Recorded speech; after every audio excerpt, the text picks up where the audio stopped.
Kasih karunia dan damai sejahtera dari Allah Bapa kita dan dari anaknya Tuhan Yesus Kristus menyertai kamu sekalian. Amin. Shalom saudara-saudari, sahabatku di dalam nama Tuhan Yesus Kristus.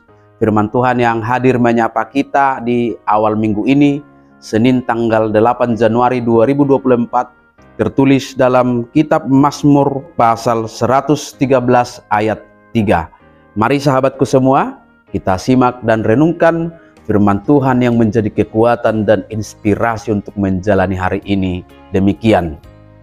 Dari terbitnya sampai kepada terbenamnya matahari, terpujilah nama Tuhan. Sian habisaran ni mataniari rodi hasudutan nado si pujion goar ni Jehovah. Demikian firman Tuhan. Sahabatku semua, di dalam nama Tuhan Yesus Kristus, lewat firman Tuhan hari ini kita diajarkan bahwa puji-pujian kepada nama Tuhan bukanlah tugas yang hanya dilakukan pada waktu atau kondisi tertentu, melainkan merupakan gaya hidup yang terus-menerus seperti matahari yang terus bergerak dari timur sampai ke barat. Jadi pujian adalah bagian yang integral atau menyatu dari setiap waktu kehidupan kita.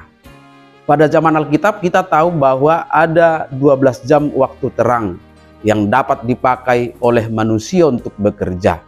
Berbeda dengan era modern ini, waktu 24 jam sehari sudah dipakai untuk bekerja, baik siang maupun malam. Namun kita tahu bahwa pada zaman Alkitab waktu yang dipakai untuk bekerja adalah masa terang, saat matahari sudah terbit sampai kepada terbenamnya kemudian. Jadi dari terbitnya sampai kepada terbenamnya matahari adalah masa di mana kita dapat bekerja. Dalam masa waktu 12 jam itulah pemazmur mengajak kita untuk memuji Tuhan. Lalu bentuk pujian yang bagaimana yang dapat kita lakukan? Pemazmur mengajak kita memuji Tuhan bukan saja hanya dalam bentuk ibadah-ibadah ritual seperti nyanyian, pujian, dan doa, tetapi juga lewat pekerjaan-pekerjaan baik yang berkenan kepada Tuhan yang kita lakukan setiap hari. Ada dua alasan penting mengapa kita harus memuji Tuhan terus-menerus. Yang pertama, kita diajak memuji Tuhan karena karya kasih-Nya sebagaimana dituliskan dalam Mazmur 113 ini pada ayat 7.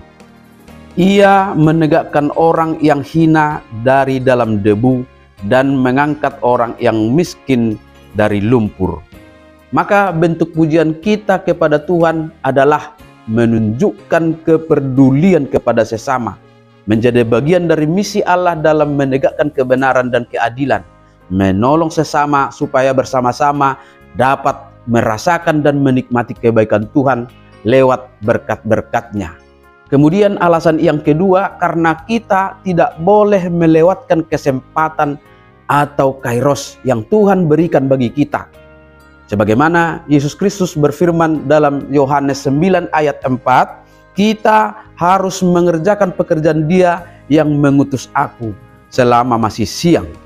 Akan datang malam di mana tidak ada seorang pun yang dapat bekerja. Tuhan Yesus sendiri menjadi sosok teladan dalam memakai kesempatan untuk melakukan pekerjaan-pekerjaan yang diembankan Bapa kepadanya.